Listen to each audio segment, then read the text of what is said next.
Assalamualaikum warahmatullahi wabarakatuh. Halo pemirsa Banjar TV dimanapun berada, apa kabarnya? Semoga selalu sehat walafiat ya.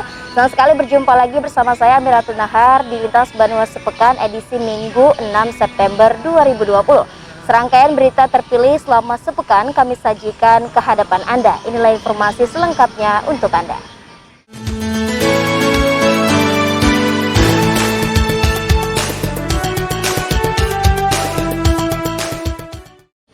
Ya pemirsa, mengawali jumpa kita di Lintas Banua Sepekan kali ini, DPRD Kota Banjarmasin melakukan peninjauan proyek pembangunan jembatan Antasan Bromo yang menelan anggaran 40 miliar lebih dari APBD murni Kota Banjarmasin tahun anggaran 2020. Sementara itu, pembangunan jembatan Antasan Bromo dengan lebar bersih 2 meter dan panjang 250 meter ditarget selesai Desember nanti. Progresnya pengerjaan saat ini sudah mencapai 60%. Rombongan Komisi 3 DPRD Kota Banjarmasin melakukan peninjauan proyek pembangunan jembatan Antasan Bromo, Kelurahan Mantuil, RT 09 di Kecamatan Banjarmasin Selatan. Ketua Komisi 3 Muhammad Isnaini kepada wartawan menyatakan kunjungan kerja ke lapangan ini untuk melihat langsung pengerjaan proyek pembangunan jembatan karena sudah puluhan tahun lamanya warga setempat merasakan kesulitan dari akses jembatan untuk pergi ke pusat kota. Pulau Bromo, di mana kita memang dengan perahu ini menuju ke Pulau Bromo melihat secara langsung dari sisi sebelah sananya gitu, sebelah Bromonya gitu, bagaimana pembangunan jembatan itu sendiri.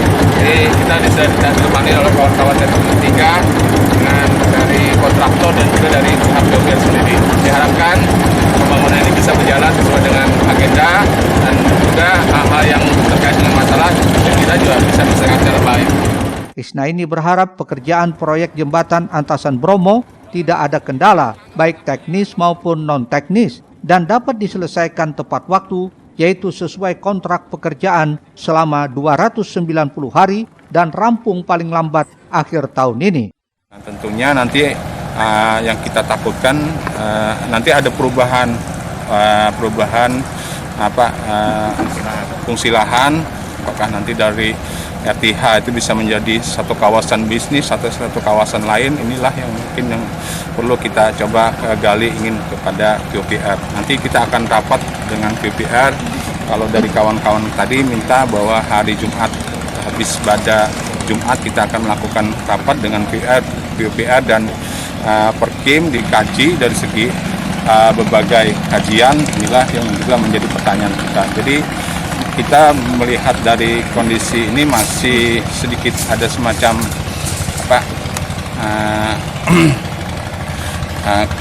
kekurangan tepatan lah kalau titik ini ada dijadikan suatu jembatan. Pembangunan jembatan Antasan Bromo dianggarkan 40 miliar lebih, seluruhnya bersumber dari APBD murni Kota Banjarmasin tahun anggaran 2020. Dari hasil kunjungan kerja ini diketahui progres pekerjaan jembatan Antasan Bromo sekitar 50%, dibangun dengan panjang 250 meter dan lebar 2 meter dengan tinggi tower 15 meter. Murtasia, Banjar TV.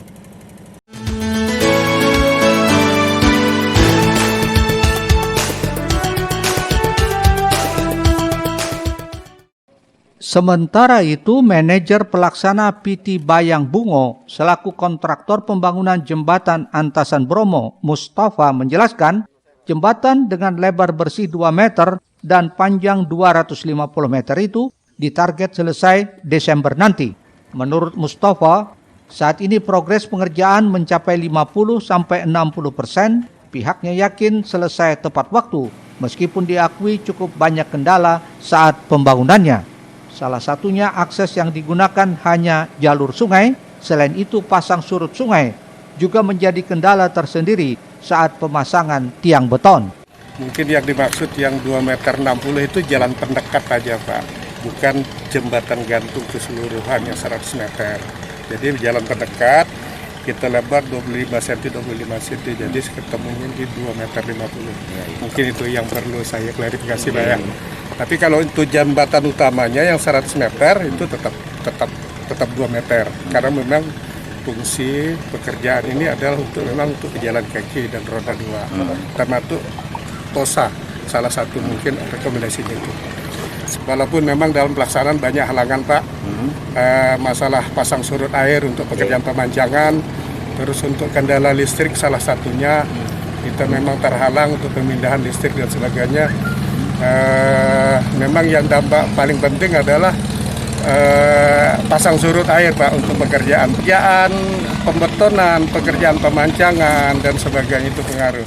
Tak hanya itu, kendala lain keberadaan lahan kuburan yang sampai saat ini belum dibebaskan masih dalam tahap negosiasi dengan warga setempat.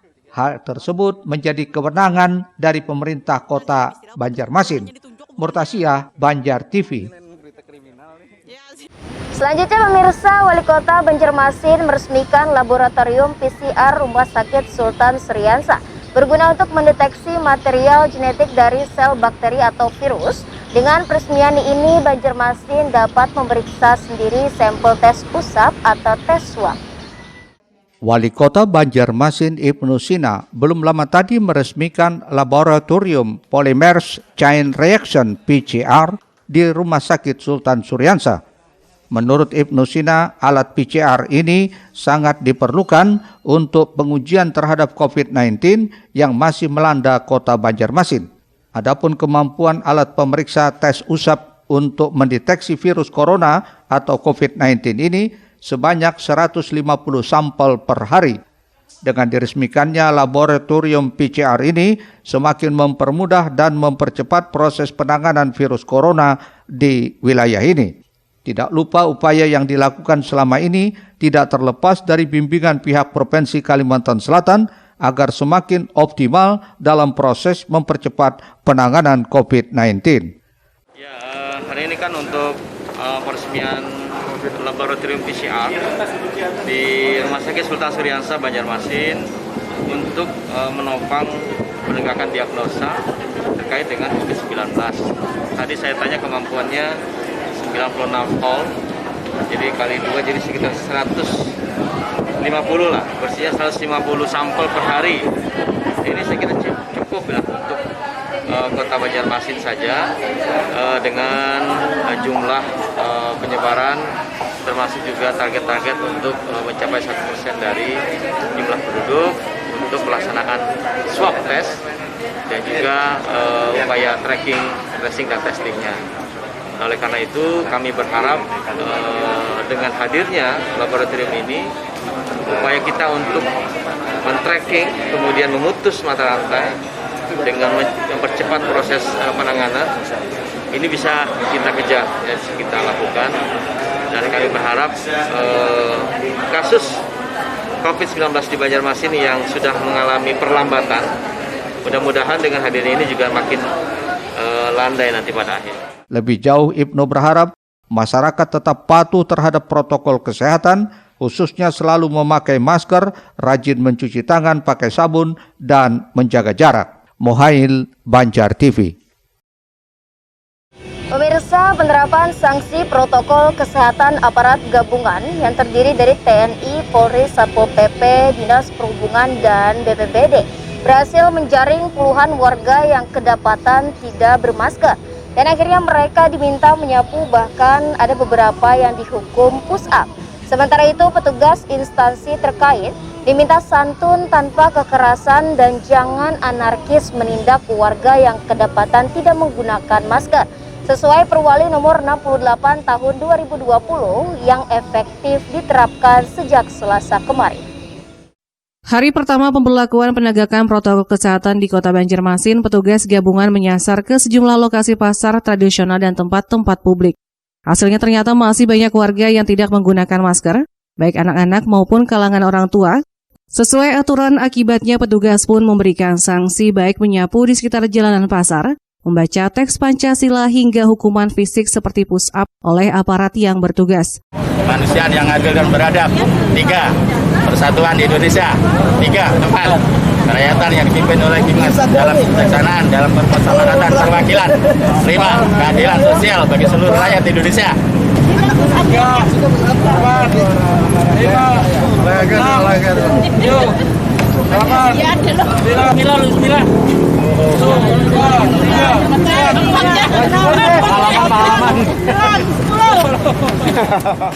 Salah satu pelanggar Ahmad Maulani mengaku semua peraturan terkait protokol kesehatan sudah diketahuinya, namun lantaran lupa sehingga masker yang harusnya dipakai tidak terbawa, lantaran terburu-buru keluar rumah.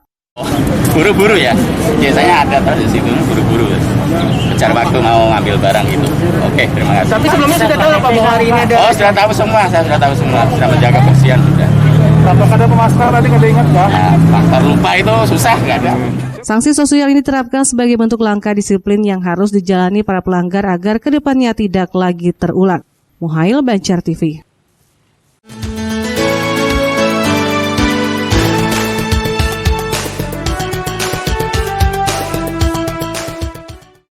Semua instansi terkait harus menjalankan dan menerapkan perwali agar aturan tersebut tidak jadi macan ompong.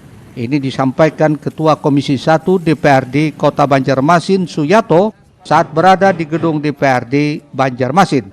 Suyato juga mengimbau agar warga disiplin menggunakan masker saat beraktivitas keluar rumah.